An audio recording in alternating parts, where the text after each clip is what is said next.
Leaders of the world's largest economies will gather next week in Pittsburgh for the second time this year. The first meeting of the G20 nations in April came at the height of the global financial crisis, a crisis that required unprecedented international cooperation to jumpstart the world's economies and help break the downward spiral that enveloped all our nations.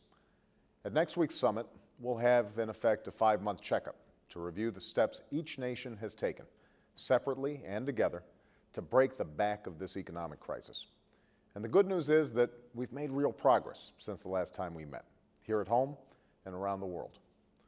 In February, we enacted a Recovery Act providing relief to Americans who need it, preventing layoffs and putting Americans back to work.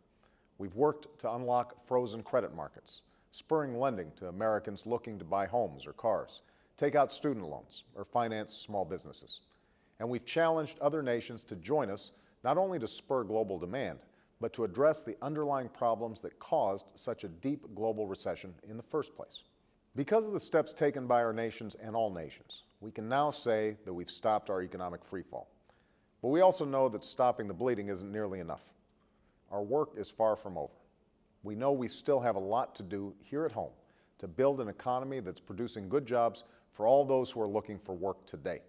And we know we still have a lot to do in conjunction with the nations around the world to strengthen the rules governing financial markets and ensure that we never again find ourselves in the precarious situation we found ourselves in just 1 year ago. As I told leaders of our financial community in New York City earlier this week, a return to normalcy can't breed complacency. To protect our economy and people from another market meltdown, our government needs to fundamentally reform the rules governing financial firms and markets to meet the challenges of the 21st century. We can't allow the thirst for reckless schemes that produce quick profits and fad executive bonuses to override the security of our entire financial system and leave taxpayers on the hook for cleaning up the mess. And as the world's largest economy, we must lead, not just by word, but by example, understanding that in the 21st century, financial crises know no borders. All of us need to act more responsibly on behalf of a better economic future. That's why at next week's G20 Summit, we'll discuss some of the steps that are required to safeguard our global financial system and close gaps in regulation around the world, gaps that permitted the kinds of reckless risk-taking and irresponsibility that led to the crisis. And that's why I've called on Congress to put in place a series of tough, common-sense rules of the road that will protect consumers from abuse, let markets function fairly and freely, and help prevent a crisis like this from ever happening again. Central to these reforms is a new Consumer Financial Protection Agency. Part of what led to this crisis were not just decisions made on Wall Street, but also unsustainable mortgage loans made across the country.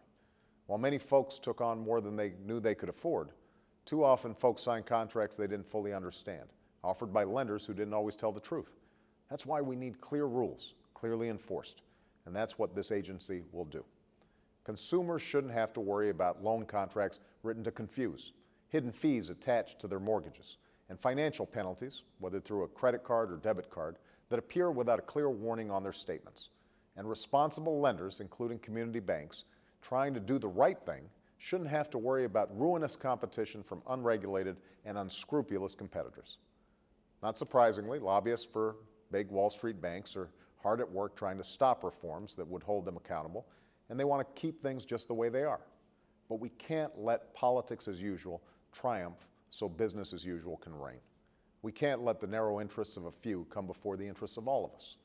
We can't forget how close we came to the brink and perpetuate the broken system and breakdown of responsibility that made it possible. In the weeks and months ahead, we have an opportunity to build on the work we've already done, an opportunity to rebuild our global economy stronger than before, an opportunity not only to protect the American people and America's economy, but to promote sustained and balanced growth and prosperity for our nation and all nations. And that's an opportunity I am determined to seize. So thanks for listening, and thanks for watching. And to our Jewish friends who are celebrating Rosh Hashanah, have a happy and healthy New Year. Shana Tova.